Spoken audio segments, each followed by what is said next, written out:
জ্বালানি তেলের অবৈধ মজুদ রোধে কঠোর অবস্থানে প্রশাসন। জেলায় জেলায় শুরু হয়েছে অভিযান। চট্টগ্রামের ফৌজদারহাটের সলিমপুরে একটি গ্যারেজের পাশে লরির ট্যাঙ্কে তেল মজুদ রাখার অভিযোগে অভিযান চালায় জেলা প্রশাসন। জব্দ করা হয় 25,000 লিটার ডিজেল, তবে পাওয়া যায়নি জড়িত কাউকে। জেলায় এখন পর্যন্ত 58 মামলা ও 4 লাখ টাকা জরিমানা করা হয়েছে। এখানে আমরা 25,000 লিটার তেল পেয়েছি। ইতিমধ্যে আমাদের জেলা প্রশাসন আমরা ইতিমধ্যে প্রায় 31,000 লিটার তেল আমরা জব্দ করেছি। বিশেষ ক্ষমতা আইনে তাদের বিরুদ্ধে মামলা হবে এবং আমরা মামলা হওয়ার পরে তাদের বিরুদ্ধে ব্যবস্থা গ্রহণ করব।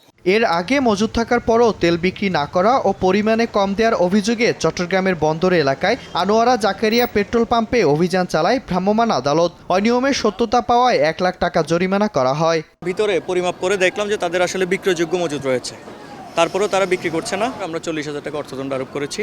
সোমবার ভোরে চুয়াডাঙ্গার কয়রাডাঙ্গা গ্রামে সড়কের পাশে স্থানীয় টিটোনালের মুদি দোকানের পেছনে একটি লরি থেকে ড্রামে তেল আনলোড করা হচ্ছিল। খবর পেয়ে সেখানে অভিযান চালিয়ে প্রায় 11,500 লিটার জ্বালানি তেল সহ ট্রাঙ্ক লরি জব্দ করে পুলিশ। আটক করা হয় 4 জনকে। এদিন সাতক্ষীরা সদরের গাভা এলাকায় যমুনা পেট্রোলিয়ামের লোগো লাগানো একটি ট্রাকে অবৈধভাবে তেল পরিবহন হচ্ছে এমন সন্দেহ হলে গতিরোধ করে স্থানীয়রা। পরে পুলিশ এসে তেল পরিবহনের কাগজপত্র না পেলে চালককে আটক করে। জব্দ করা হয় 7,000 লিটার পেট্রোল। পরে আটক করা হয় 4 ডিলারকেও। একটি লরিতে 7,000 লিটার পেট্রোল সহ আমরা পাই। ওখানে যারা তেলের লরির ড্রাইভার সহ সংশ্লিষ্ট যারা ছিল, প্রাথমিক পর্যায়ে তাদের কাগজপত্র আমরা যাচাই বাছাই করছি। চাঁদপুরেও বিভিন্ন ফিলিং স্টেশন ও জ্বালানি তেলের দোকানে অভিযান চালিয়েছে জাতীয় ভোক্তা অধিকার সংরক্ষণ অধিদপ্তর। মূল্য তালিকা না টানানো এবং কাগজপত্র না থাকায় 3টি প্রতিষ্ঠানকে অর্থদণ্ড দেন ম্যাজিস্ট্রেট।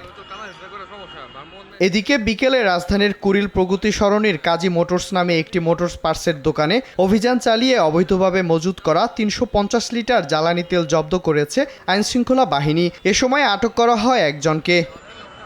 মিরন আহমেদ, সময় সংবাদ।